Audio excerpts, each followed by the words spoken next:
to be very honest, my brothers and sisters, it's not easy actually to live as a dragon witch among humans as a human. It's always, every day is a challenge. Every day is like a test. Every day it's difficult. It's just, I don't know actually sometimes how to react and how to do things. Because whenever I was awakened by the dragon, I actually was afraid to tell people. But also, once I accepted the dragon actually teach me a lot of wisdom, a lot of knowledge, a lot of things like that humans actually don't know. A lot of compassion, a lot of love, a lot of and things like that people actually don't expect from dragons, because what do people actually expect from dragons? Fantasy, kidnapping princesses, breathing fire, like these animalistic beings that actually are, dangerous for humans because, or else, or maybe of a fairy tale, or maybe as an end boss from a game, or maybe as some kind of a childish figure. Actually, dragons are very much misunderstood. And dragons are not like these beings that actually humans know about. Because they are not like these end boss games or villains or maybe kidnapping princess. They are nothing like this. You know what the dragon actually teach me is actually all of the darkness that a human can have. Darkness and light, of course. But also the light that I have, but also the darkness that you have as a human being.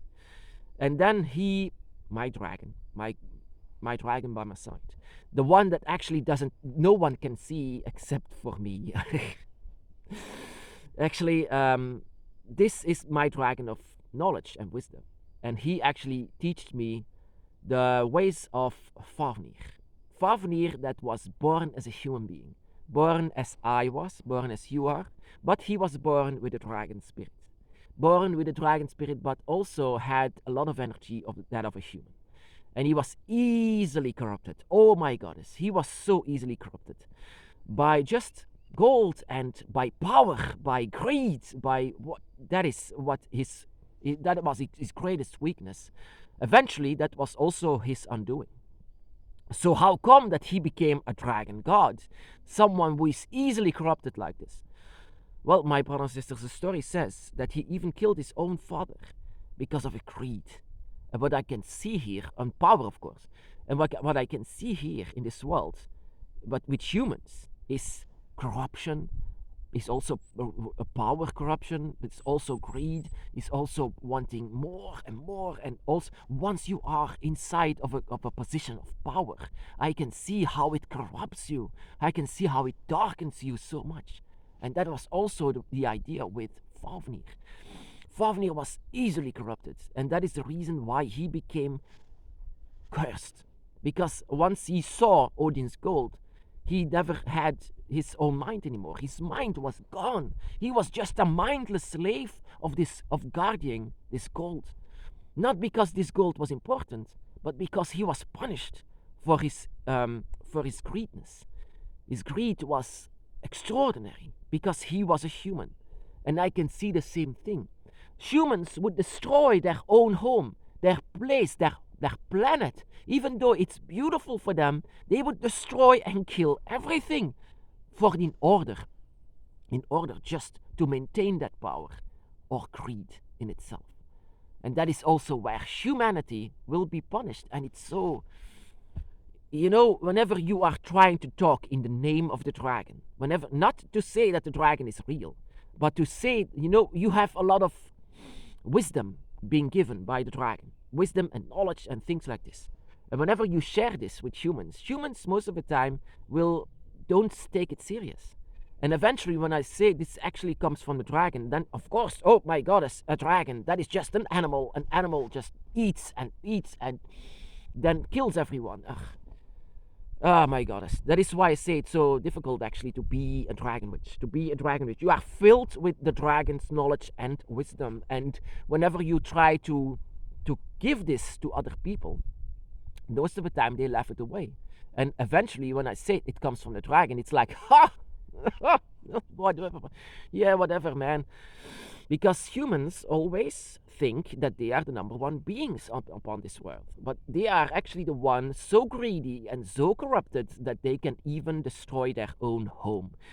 That even their own gods that they worship now, they are always in the face of a human. That they think they are so important that they are going to be on the side of God.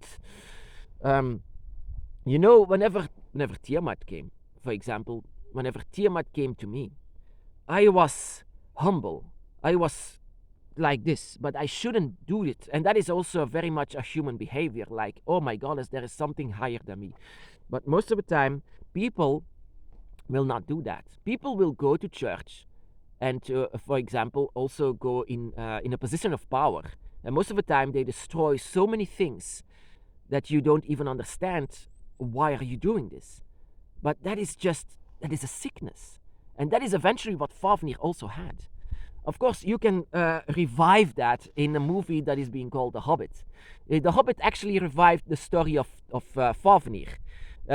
Smaug, for example, is Fafnir. That is Fafnir. But they villainized him so much. But they also said he was sick. He was sick of his own greed. But they never said that Smaug, in this case, used to be human. And this human energy still lingers inside of him. And that is what makes him so sick. Whenever he saw the gold, it's actually with human eyes that he saw. And he no longer had control over his own body. In the story, it said that Siegfried eventually also killed his body, killed him. And because he was already one with fire, he became one with fire. He became one with the soul. He became one with the soul of the dragon. He became one with it. And eventually he was actually glad that he was getting rid of his own body, because he didn't have any grip over his own body. But he had the soul of the dragon. And whenever his soul was released from his body, he became one with fire and became eternal, became one of the dragon gods that actually was born as a human being just like you and me. But he was a dragon spirit, a spirit that was cursed. And that is also what I can see here with humans. Yeah, they all seem to be cursed. They don't listen to wisdom and reason. They don't listen to any of that. They only listen to their own. And whenever you give them a position of power, it's always going to be corrupted. They are always going to be as sick and, as just as Fafnir. They are going to be sick because of their own human selfishness. They always hear what they desire to hear. They always want that they desire to want. They only desire that. Whenever I met with the dragon always gave me all of this wisdom and knowledge. And sometimes my humanity was louder than that of the dragon. And whenever this happened, the dragon actually gave me like a slap, like, don't listen to your humanity, listen to me. And the more I was inside of my dragon's path, I came to realize that my own human selfishness was louder than the dragon's wisdom. And that is what I came to learn, that I sometimes need to let the human self sleep in order to hear the dragon, in order to hear also the dragon that lives within. That you can have this example of the dragon god Fafnir, that he used to be a human and also was very much corrupted by the human selfishness and human spirit that he had. And that sometimes when I look upon this world, I look upon this world with dragon eyes, and what the dragon has taught me. And it hurts. Oh my God, it hurts.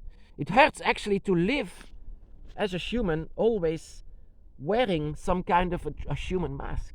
Whenever the mask is that of a dragon, actually inside of the eyes is that, the eyes are that of a dragon. Inside of it, the eyes are seeing everything, and it hurts, my brothers and sisters, that humanity could have been the guardian of this world, could have been a guardian of everything, could have been so wise and could have been evolving so well.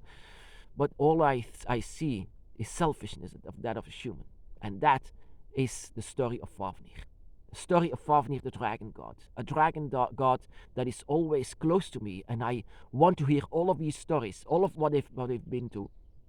But whenever you hear Fafnir, he's going to give you his story that he's not a villain, that he's not a fire-breathing, mindless beast, that he's nothing like this. He was made into that. But whenever he was released from his body, his spirit could be one with fire.